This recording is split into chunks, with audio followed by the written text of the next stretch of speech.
mau memaknai ngotot kalau bintang timur itu adalah Hillel, ya udah nggak apa-apa, monggo. Jadi kan begini, Bung. Yang dikatakan penuntun, yang dikatakan penerang itu adalah satu objek yang membuat orang itu menemukan aspek kebenaran. Sekarang ketika Anda menemukan diri Anda beribadah, memperhambakan diri, memperbudak diri kepada majikan Anda, kepada Tuhan Anda, kepada junjungan Anda, kepada Theos Anda bernama Yesus, supaya terang keadaan prosesi perenungan ibadah Anda, tolong tunjukkan alat penerangnya itu apa? Berupa sabda Yesus, firman Elohim. Adakah? Kalau tidak ada, berarti iblis sedang menuntun Anda menuju kepada kegelapan. Gimana Bang? Sabda Yesus sebagai sabda Yesus yang mengantar Anda untuk melakukan prosesi ibadah kepada dirinya itu mana sebagai penerangnya? Oh, terus terang Bang, kalau untuk tata cara ibadah itu nggak ada di dalam Perjanjian Baru, itu nggak ada sama sekali.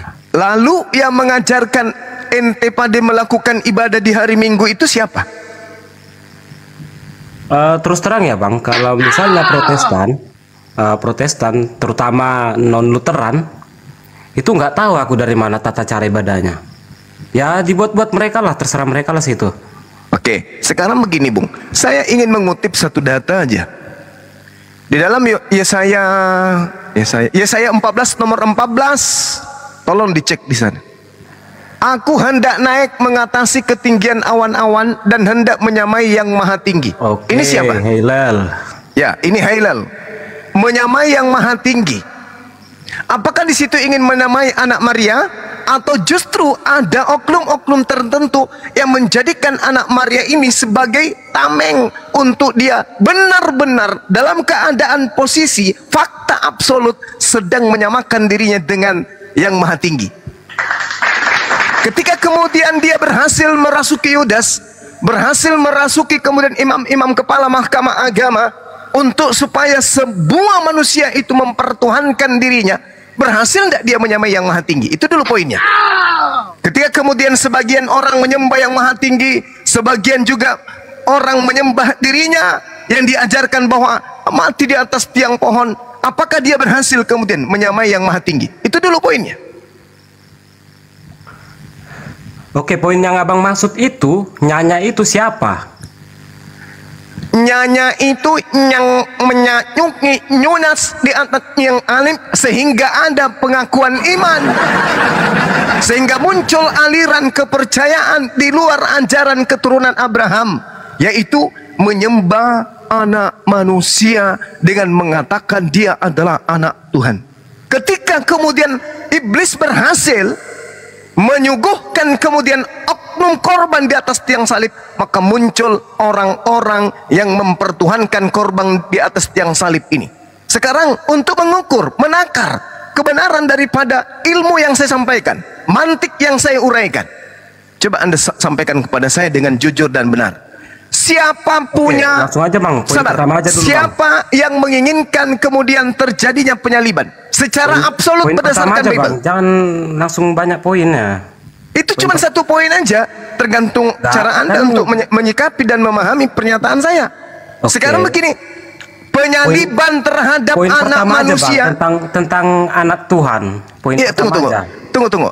Penyaliban yang terjadi terhadap anak manusia ini, yang mengawali ide ini itu siapa? Oke, poin pertamanya dulu ya Bang. Ya, silakan. Anak Tuhan. Pertama Bang, bukan seperti yang abang katakan, bukan manusia yang menyatakan kalau Yesus itu anak Tuhan, tetapi Tuhan itu sendiri. Oke, berarti kalau Tuhan yang Anda maksud ini Tuhannya orang Kristen, orang Roma, Tuhannya orang Roma atau Tuhannya orang Yahudi? Ya Tuhan segala bangsa Bang. Jangan begitu. Oke, saya layani ya Bang. Ya, itu Tuhannya orang Yahudi atau Tuhannya orang Romawi?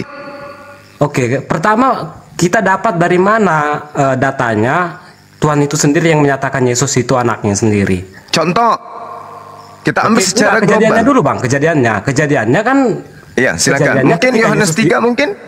Ketika Yesus dibaptis, Ya, terus? Nah, ketika Yesus dibaptis itu Oke. daerahnya di mana? Sekarang dia itu dibaptis sebagai orang Yahudi atau orang Kristen?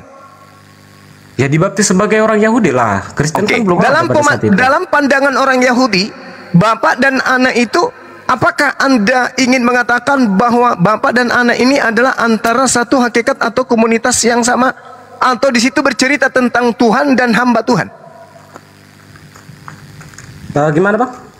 Antara bapak dan anak, apakah Anda memahami itu adalah anak dalam perspektif sebagai Tuhan itu sendiri, anak ayam adalah ayam, anak sapi adalah sapi? Oke, Atau langsung saya antara jawab aja. bapak dan Langsung saya anak di jawab situ aja, Bang. adalah antara hamba Langsung saya dan jawab Tuhan? aja bang, gak usah panjang-panjang. Silakan. Kalau secara perspektif manusiawi, ya udah jelas anak dan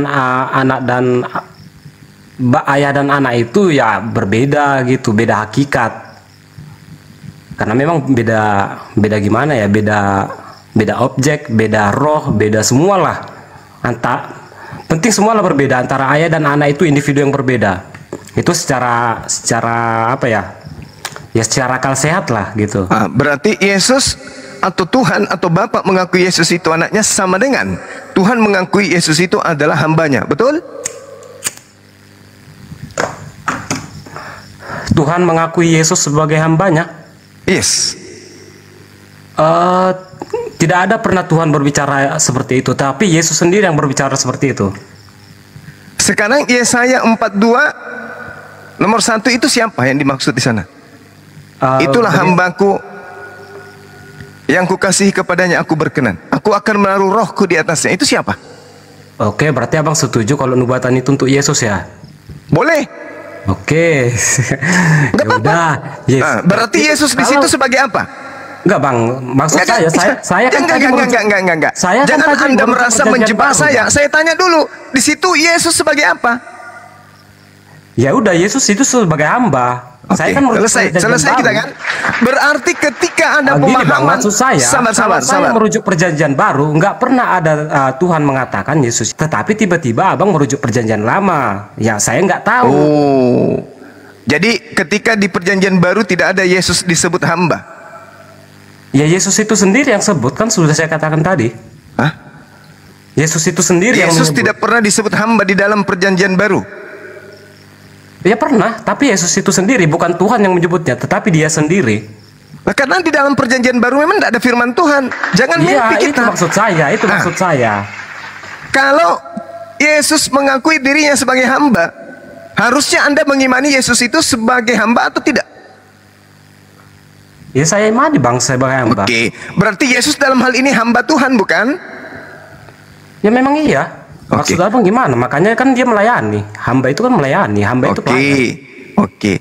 Kalau dia itu, Yesus itu hamba Tuhan, kenapa kemudian setelah dia diindikasikan menurut ajaran Kristen digantung di atas pohon, kenapa dia jadi Tuhan? Yesus kayak yang digantung atau iblis ini yang menggantungkan dirinya sendiri untuk disembah? Maksud abang gini, apa nggak boleh Tuhan itu menjadi hamba gitu? Anda masih sehat kan? Ya kalau secara akal-akalan kita bisa-bisa aja bang. Apa nggak mungkin presiden itu melayani? Sekarang Anda mengatakan secara akal-akalan. Kalau bermain akal sehat, ayo nggak apa-apa. Oke, nah kalau akal sehat, apakah pencipta alam semesta ini bisa menjadi bukan pencipta alam semesta? Loh, hamba nggak ada kaitannya dengan itu bang. Loh, ketika Tuhan ketika sesuatu makhluk disebut hamba Tuhan, berarti dia bukan Tuhan. Hamba itu artinya pelayan ya bang, jangan artikan kebudak ya bang. Betul, berarti pelayan Tuhan kan? Oke, ya benar. Tuhan mana yang dia layani? Bukannya bapaknya sendiri yang dilayani Yesus? Berarti ada dua Tuhan. Ya apa salahnya? Kan memang itu Tuhan. Berarti Kristen ini menganut ketuhanan yang Maha Esa atau apa sih? Gini bang, kalau di kekristenan Esa itu bukan hitungan bang, bukan jumlah, bukan matematika. Saya tahu, tapi ketika kita diantar kepada hitung-hitungan, lantas kita mengatakan itu bukan hitungan, itu koplak namanya. Ya enggak, ini kan iman bang. Kalau saya percaya Tuhan itu bukan tentang jumlah, bukan tentang angka. Tapi kalau sudah ada angka di situ, Di mana? Bapa, Yesus, itu ada berapa? Oke, secara angka itu 2. Nah, makanya Anda tidak bisa lolos dari sana. Anda mengatakan bukan angka, tapi mau Oke, tidak Bang. mau itu sudah angka. Maksud saya gini, Bang. Oke lah, itu secara angka ya. Memang secara angka, secara Yesus juga mengakui dirinya kok. Bukan secara angka. akal itu angka, tetapi ini kan menyangkut Tuhan, Bang. Yesus mengatakan dalam Yohanes 8, aku dan Bapa adalah 2. Mau kemana kita? Nah, 1 di situ, Bang. 2, saudaraku. Coba Anda baca. Yohanes 1 8. di situ. 2. Monos kok. Engkau menghakimi manusia, aku tidak menghakimi satu manusia pun. Akan tetapi ketika aku menghakimi, penghakimanku itu benar, sebab aku tidak seorang diri. Oke, kata monos kok Yohanes. Sekarang saya tanya, sebab aku tidak seorang diri. Kalau Yesus mengaku tidak seorang diri, berarti lebih dari 1 atau tetap 1? Bukan begitu cara memahaminya, Bang. Bagaimana cara memahaminya? Secara objek itu memang 2. Yesus dan Bapa itu secara objek 2. Karena secara objek 2 itu makanya secara angka juga 2. Tetapi mengapa Yesus menyebutkan kalau dia dan Bapa itu secara angka 1? Kan nggak masuk akal. Ya memang nggak masuk akal. Sekarang yang Anda pahami Yesus dan Bapa itu 1, apanya yang 1? Ya karena Apanya? Yesus itu firmannya Sang Bapa. Loh, kenapa jadi kayak begitu? Yesus punya zakar, Bapak punya zakar kagak? Firmannya loh, Bang. La haula wala quwata illa billah. Bung, Anda tadi mengatakan mari kita menggunakan akal. Yesus mengatakan aku Gini, dan Bang, Bapa. maksud saya gini, Bang. Kalau kita berbicara Tuhan di dalam kekristenan, mohon maaf ya, terus terang aja, itu nggak bisa kita pakai akal untuk mengukur ketuhanan itu sendiri. Bagus sekali. Berarti kita harus gila dulu untuk menjadi seorang Kristen, betul? Bukan gila, Bang. Lah, orang yang tidak menggunakan Sebentar, Bang, akal sebentar, ente sebentar, apa? Bang. Hei, Sebentar, Bang. saudaraku, orang yang tidak menggunakan akal tapi dia berakal, berotak, itu Oke, apa enggak. namanya? Saya tanya, Bang, percaya nggak Abang kalau Tuhan itu bisa ditakar dengan akal, bisa diukur Percaya dengan banget, akal? sangat percaya. Oh, ya Sekarang udah, kan. permasalah. Sekarang Kan itu permasalah. imannya Abang, bukannya imanku. Loh, Yesus mengajarkan kasihilah Tuhanmu dengan akal budimu. Ya kan kasihi, bukan menakar. Kasihi itu apa maksudnya? Mengasihi, Bang, bukan menakar. Mengasihi itu maksudnya Oke, apa? Bang, enggak. Ini pertanyaanku ini dulu jawab, Bang. Tuhan, tadi Abang setuju kalau Tuhan itu bisa ditakar dengan akal. Oh, pasti. Tak mungkin tidak. Berarti Tuhan yang Abang percaya itu cakupannya Ya. akal. Oh, betul. Berarti kalau di luar akal, Tuhan Abang nggak bisa membuat. Kenapa Kalau jadi di Tuhan luar saya yang jadi akal. korban? Kenapa Kalau jadi di Tuhan luar saya yang akal. jadi korban? Sebentar, Hah? Bang. Kalau di luar akal, berarti Tuhan Abang nggak bisa menghendakinya. Oh, tidak, bukan begitu. Oh ya Jadi udah selesai. Berarti selesai lah pembahasan kita sebenarnya dari tadi kalau gini. apanya yang selesai? Ya udah, Tuhan yang Abang imani itu adalah Tuhan yang masuk akal, yang cakupannya akal. Sementara Tuhan yang kekristenan imani itu cakupannya di luar akal. Artinya kehendaknya tidak dibatasi akal manusia. Artinya kalau begitu, untuk menjadi Kristen, menuhankan Tuhannya Kristen, orang itu harus gila dulu kan? Bukan nggak harus gila, Bang. Loh, Yesus orang yang mengatakan- punya akal, dengarkan dulu. Sebentar, dengarkan Bang. dulu. Ini ada penjelasannya, Bang. Sebentar aja. Yesus sering mengatakan seperti ini, percayalah. Sekedar percaya aja, nggak usah gunakan akal. Artinya kan nggak usah kita gunakan akal. Ini yang saya katakan tadi, analogi tai ayam satu piring, percaya aja bahwa itu adalah nasi kuning. Sementara yang Abang bilang tadi, kalau Tuhan yang Abang imani itu cakupannya akal, bagiku itu bukan Tuhan, Bang. Secara Nggak bisa begitu. secara filsafat itu bukan Nggak Tuhan, bisa Bang. begitu. Kalau ada Tuhan memperkenalkan dirinya kemudian dengan cara tidak menggunakan akal manusia, ada satu hal yang perlu Anda pahami. Itu bukan Tuhan. Sebentar, Bang, ini belum selesai cakupan kita Tuhan dan akal ini, Bang. Coba saya tanya, Iya. berarti semua kehendak Tuhan Abang itu cakupannya akal. Betul sekali. Berarti nggak bisa dong Tuhan Abang melakukan mukjizat. Loh, apa Anda ngerti mujizat itu apa? Ya mukjizat itu sesuatu kejadian yang di luar akal, Bang. Salah Anda. Coba jelaskan apa itu mukjizat. Oke, mukjizat itu adalah kejadian yang luar biasa yang terjadi pada seorang nabi. Oke, sekarang pertanyaan saya, bisa nggak mukjizat kejadian itu dijelaskan secara akal? Bisa. Oke. Kenapa tidak?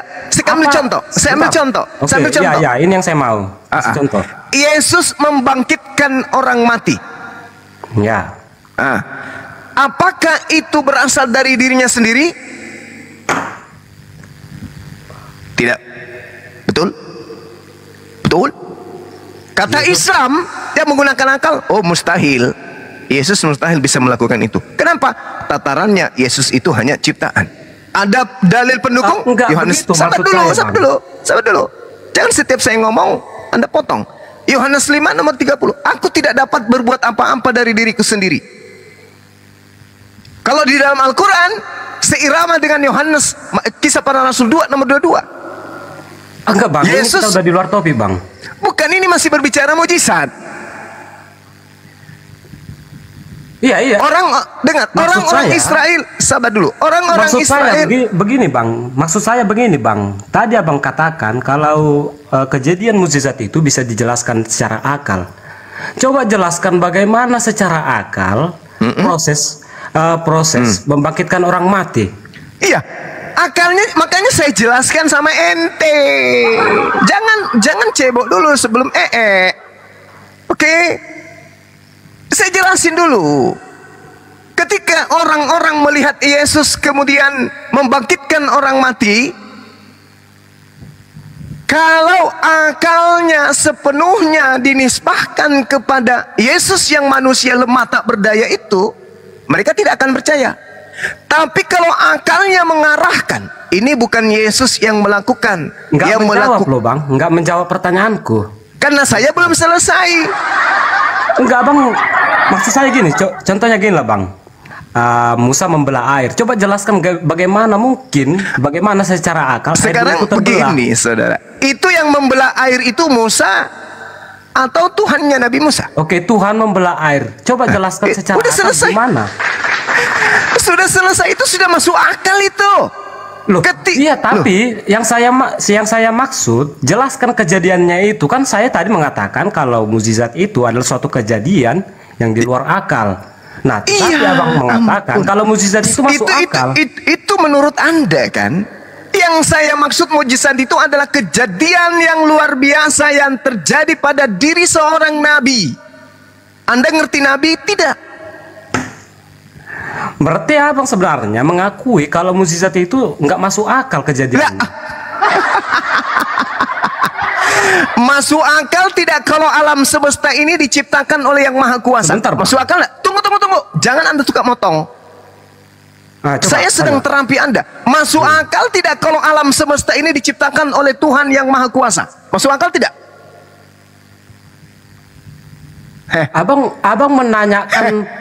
Sebentar, Bang. Di sini Abang bukan bertanya bagaimana penciptaannya, kan saya tanya dulu. Fokus kita kejadiannya, masuk akal tidak kalau alam semesta yang begitu sempurna ini diciptakan oleh Yang Maha Sempurna? Masuk akal tidak? Enggak, di luar topik loh, Bang. Ya. Masuk akal tidak sabar dulu, makanya dijawab kalau ada pertanyaan. Saya tanya dulu. Ini teman-teman yang di bawah coba koreksi dulu tentang topik ini. Tadi pertanyaan Bang Zuma, masuk akal nggak alam semesta ini diciptakan? Bandingkan dengan pertanyaan saya. Itu pertanyaan Anda itu cuma pertanyaan remah-remah. Ini akan diwakili oleh pertanyaan saya untuk menjawab pertanyaan kecil Anda yang sepele itu. Sebentar, Bang. Sekarang kita bandingkan pertanyaannya. Anda saya turunkan ya kalau Anda ngeyel ya. Enggak. Saya tanya dulu.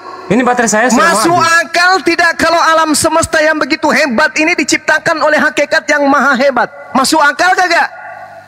Ya mana saya tahu, Bang. Berarti akal Anda memang rusak. Masuk Coba akal. yang di bawah, yang saya tanya di bawah. Masuk akal Anda tidak kalau alam semesta ini diciptakan oleh hakikat yang maha kuasa? Masuk akal kagak? Oke, Bang, sebentar, Bang. Masuk akal. Sebentar aja Bang. Masuk akal. Coba bandingkan pertanyaanku sama pertanyaan Abang tentang. Nah sekarang kita masuk di pertanyaan Sebentar, Bang. Anda. Abang jangan mau apa dulu. Saya belum bertanya. Tadi kan Abang udah bertanya. Sekarang giliran saya. Tapi Anda nggak jawab. Turun. Anda turun. Ini nggak perlu Anda Anda tidak jawab. menjawab pertanyaan saya. Sebentar, Bang. Ketika Abang saya tanya, masuk akal tidak alam semesta ini? Udah turunin. Turun. Kamu jangan mengganggu orang-orang berakal sehat untuk memahami kebenaran. Saya tanya, masuk akal tidak alam semesta ini diciptakan kemudian oleh yang maha kuasa? Masuk akal. Masuk akal bukan teman-teman? Masuk akal.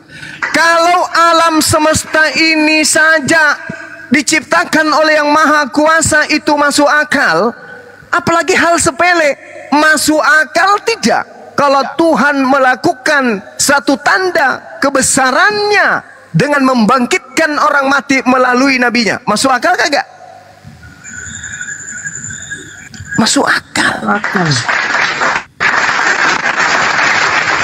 Alam semesta yang begitu dahsyat. Alam semesta yang begitu dahsyat. Tuhan bisa perlakukan apapun terhadap alam semesta ini. Sanggup Tuhan itu. Masuk akal. Karena dimensinya dimensi Khalik, pencipta, yang mengadakan segala sesuatunya. Itu hal yang paling besar yang ada dalam kehidupan kita. Nah sekarang hal kecil, masuk akal tidak ketika Tuhan membangkitkan orang mati melalui nabinya? Loh, alam semesta ini aja masuk akal, apalagi hal sepele kayak begitu. Masalahnya orang-orang Kristen ini menjadi Kristen, yang mana Kristen ini adalah aliran kepercayaan, tidak percaya diri dengan agamanya. Kenapa? Karena aliran kepercayaan yang bernama Kristen itu tidak masuk akal. Itu loh jawabannya.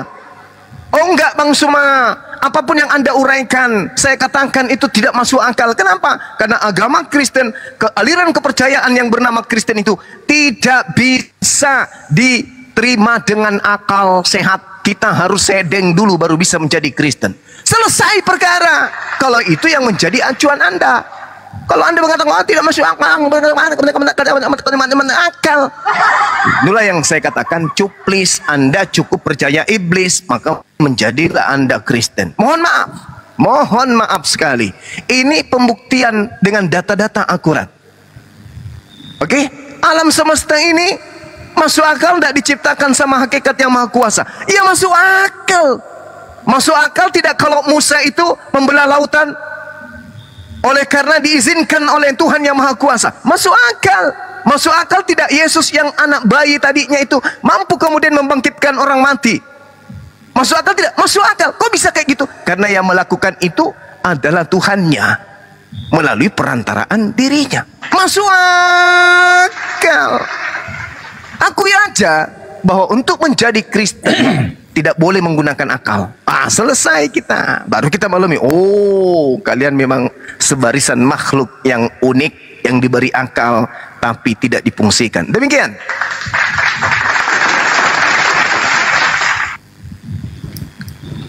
Oke, kita sambut dulu Bang Cesar. Mungkin Bang Cesar mau opening. Assalamualaikum warahmatullahi wabarakatuh. Waalaikumsalam warahmatullahi wabarakatuh. Terima kasih host, terima kasih semuanya. Baik, berikan waktu saya 1 menit ya untuk teman-teman Tritung, Oten, Katolik, penyembah Kardus Indomie, silakan ya naik pakai akal ya. Sekali lagi diingatkan kalau mau naik bawa akal ya. Untuk teman viewer di bawah yang sangat baik ataupun pura-pura baik, serta manusia yang beriman juga manusia yang masih mencari keimanan. Kaiser Nero Claudius berkelam kaul di Pasal Live. Sahabat Bang Zuma, kencangkan tap-tap layarnya sampai 1M ya. Biar nggak kena report. Pecahkan itu layarnya. Tap terus dan follow akun host narasumber di atas dan saya sendiri. Untuk saudara yang mau naik, jangan tantrum kesurupan, serangan jantung, gangguan kejiwaan. Harap diskusi dengan dasar pengetahuan menggunakan dalil dan data. Paparkan dengan baik narasi, literasi, kolerasi, komparasi, tidak menggunakan diksi, asumsi, logikal polisi, kontrasepsi, cekcokologi, apalagi geoblokologi. Ingat, narasumber memberi dedikasi, viewer penonton di bawah mendapatkan edukasi, diskusi tanpa pakai urat, tanpa hujat menghujat, tanpa ajaran sesat, cukup bermanfaat dan selalu untuk diingat. Diskusi inspiratif, tidak mengenal kontradiktif, dan pastinya bukan provokatif. Selamat datang di kebenaran bagi yang menerima, dan selamat bingung buat kalian yang masih kebingungan. Sekian, terima gaji. Stay tune.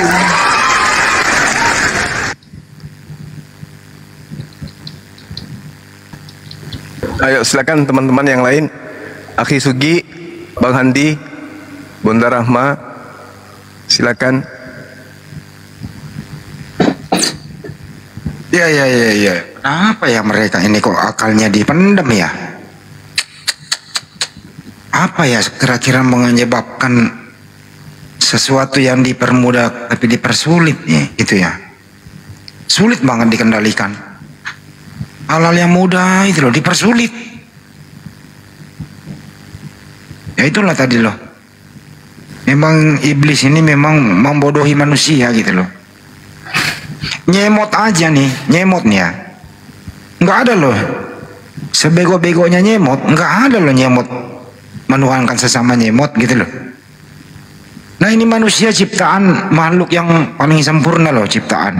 Beri akal. Tapi kok bisa ya manusia kok dituhankan gitu loh. Jadi kalau dalam hal ini ya teman-teman ya, dalam hal ini nih ya mengenai Tuhan, saya lebih menghormati nyemot loh daripada orang yang tadi gitu loh. Serius kalau masalah ini loh. Tapi kalau masalah duit, masalah usaha, masalah makanan, ya nyemot kalah dari mereka. Mereka bisa membedakan mana daging babi, yang mana daging sapi gitu. Celeng. Yang mana duit 100.000, yang mana uang 50.000, nyemot kalah. Nyemot kalah. Gitu. Tapi di sisi lain masalah Tuhan nyemot menang gitu loh. Kira-kira itu sih pengantar dari saya. Mudah-mudahan kedepannya kita bisa menganggap dia lah, nyemot lah. Bagaimana supaya nyemot itu kalau kita hadapi dia kan diajak dulu interaksi, diajak dulu bersahabat,